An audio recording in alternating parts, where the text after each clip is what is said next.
Hello, আসসালামু আলাইকুম। আজ শুক্রবার, পবিত্র জুম্মার দিন। আজকে শুক্রবার, ছুটির দিনে রান্না বান্না। এই যে আলুর দম, শাক ভাজা, ছোট ছোট ডাঁটা শাক সাদা, তারপর হচ্ছে গুঁড়া মাছ, পুঁটি, ট্যাংরা দিয়ে টমেটো দিয়ে রান্না করছি।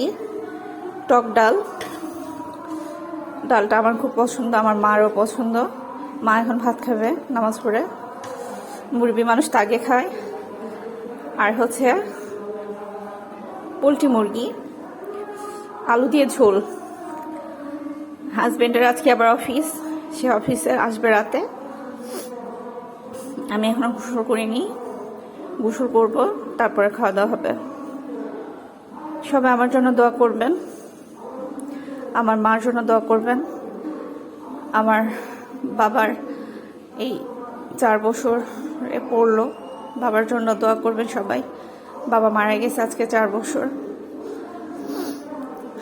এবার দোয়া করবেন আমাদের বিয়ে 7 মাস, যাতে খুব তাড়াতাড়ি আমাদের আল্লাহর রহমতে একটা সুন্দর বিবি আসে। আপনাদের সবার কাছে আজকে পবিত্র জুমার দিন দোয়া চাচ্ছি। আল্লাহ হাফেজ।